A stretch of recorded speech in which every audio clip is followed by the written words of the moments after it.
protocol, if you're following it properly, actually requires that connections coming out from the server originate on port 20, and setting up a socket that has that low port on it is a privileged operation. But you don't need root to do that operation. You just need a single capability. So that's why we can run this new privileged process over here with very little privilege, just sort of the figurative nobody again, but just with a little bit more privilege, which is the single capability to hand out these sockets. So we need to talk about trust relationships between these multiple processes. So we've sort of almost covered this a bit, but if you have a higher privileged process, it's got to really distrust any interaction with the lower privileged process. Let me go back to the unauthenticated slide. A really bad design here would be is if this root process took a message from the untrusted end that said, oh yeah, Chris is here, he gave me his password and it was the right one, honest, and I sort of trusted that as the root process and handed out a session as Chris. That would obviously be very bad, because then a compromised process on the right here could just pretend it was whoever it wanted. So the distrust here is that the password validation absolutely happens in this process on the left. So you've got to handle bad messages from the child. In terms of transmitting a user and a password, that's a couple of strings, so you're looking at some serialization going on. When you deserialize that message, you've got to be very careful not to mess up by, for example, if there are some integers in that deserialization protocol, if you have classic integer overflows or signedness issues and so on, then you could take over the trusted end via a bad message, so you have to be careful there. Or you can have messages that are sort of not garbled, but they're just asking for something that you shouldn't be able to ask for. So one example would be, I just said if the untrusted process said, oh, give me a session as Chris, whereas actually what it needs to do is prove that it knows the password for Chris. So let's look at the attack surface of what a compromised process on Unix in general can do. This represents a non-root process. Otherwise, obviously, you can do anything. So an unprivileged user, a compromised process. So what the attacker will typically want to do is elevate their sort of now local session to a root session via some privilege escalation method. So if you like a two-bug, two-phase approach to get full control over the machine. And the ways they're going to look at doing that are, if they've got full file system access, they're going to be very interested in things like any setuid binaries you've got lying around, because those are a common path for escalation. Any local Unix file system sockets listening also may be interesting to send them bad messages. Maybe we can attach some other processes with the same user as us and take those over. We can attack the kernel API if there are any bugs in the kernel. We could be in trouble. We're running arbitrary code here, so we can try and denial of service the machine via resource exhaustion, not very interesting. We can kill processes, send signals around. Hack the internal network's a very interesting one. So maybe you've got an SSH daemon listening only on the local network. Now you've compromised the machine over the internet. Now you can connect to local host sockets or any other networking services that may have vulnerabilities in them in the DMZ behind the firewall. So VSFTPD has always had some defenses here. It's always had a chroot jail, one method of sandboxing that Julien covered, and that takes out the file system access second escalation component, which is pretty huge. We're assuming that the privileged channel is very careful, and we've been careful enough there, so that's not a significant avenue of attack.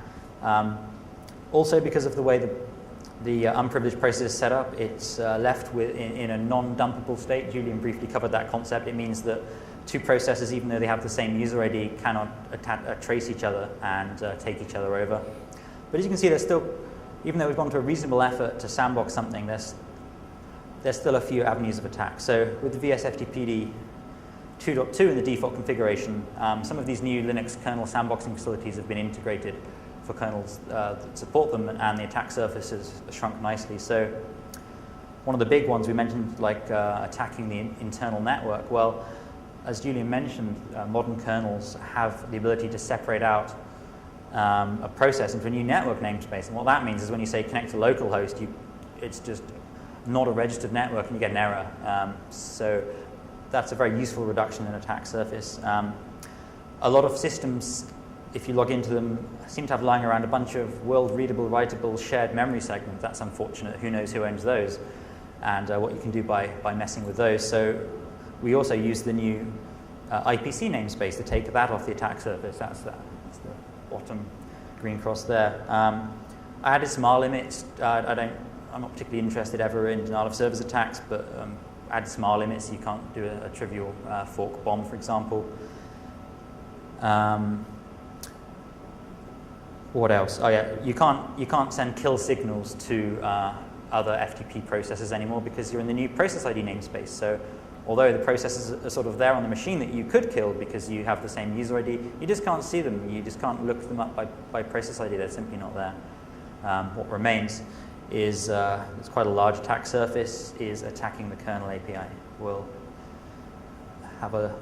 discuss that in some detail on some of the more advanced sandboxes that Julien's going to cover later. So we'll just cover some more subtle trust examples. It's not always obvious when your trusted end of the channel, if you like, is interacting with something that's untrusted. Some examples from the Chromium open source project that's quite interesting. The Chromium browser actually has sandboxed renderer processes so that an evil website who's got a bug in your HTML parsing or image parsing and so on is actually contained within a sandbox. And that sandbox has no write access or no read access to the file system. So there's sort of a conflict there. What about websites that legitimately need to upload and download files to and from the user? So the way this works is upon a request to upload or download a file, the privileged browser kernel brings up a file dialog and asks the user to select a file. And only a file that a user selects in the upload file dialog is sort of registered then as a known file that the renderer can access. So that solves the problem there by making the user choose to send a file to a website. We had an interesting bug that we found and fixed internally in Chromium. If you like, a garbled message attack from one of the slides covered earlier, whereby since the renderer is a sandbox, if they want to play some audio, that's sort of a privileged operation that has to be sent off to the browser kernel. And there was a problem there where if you just sort of lied about how many channels and what the bit rate was of the sample you wanted to play, you could cause a classic integer overflow. So that's been addressed. More subtly, what happens if a renderer crashes? The privileged side of the browser wants to sort of register that condition as interesting and get a stack trace out, and so that we can work out what happened and fixed it. So the interesting state there is, if say the attacker has compromised the renderer and is executing arbitrary code in the renderer, they're actually at liberty to set up the address space for that process however they want, and then sort of fake a crash, if you like, so that when the privilege end attaches to you to dig out a stack trace, you've got a really weird setup in terms of how your memory looks, and so you can try and exploit the parser of the virtual address space or the stack, if you like. Did look at that, didn't find anything. If you find something, drop me a mail. With VSFTPD, whilst putting this presentation together, I actually found a very minor bug that it does illustrate nicely the subtleties of trust. Let's say you've tried to log in and the password is incorrect. So typically you might delay a couple of seconds. I mean, I'm not a great fan of that. I think if your password's weak, you've got it coming, but VSFTPD does this now. So the question is, someone's made a failed login attempt, bad password. Who does the sleep? Is it the untrusted side or the trusted side? Well, currently it turns out the sleep is done in the untrusted side of VSFTPD, which means that a compromised FTP process could essentially attempt to brute force a password without any rate limiting. So that's a more subtle example of trust relationships there. And I will fix that, even though it's almost not worth fixing. Finally, it's worth talking about patching. I'm just going to re-emphasize in a different way one of Julien's opening points, which was about defending yourself against mistakes in software, because any large piece of software is going to have bugs, and a browser certainly counts as a large piece of software. All of them are huge pieces of code, millions of lines, most of which are security sensitive or critical. So you're going to have bugs, and some subset of those bugs is going to be security bugs. So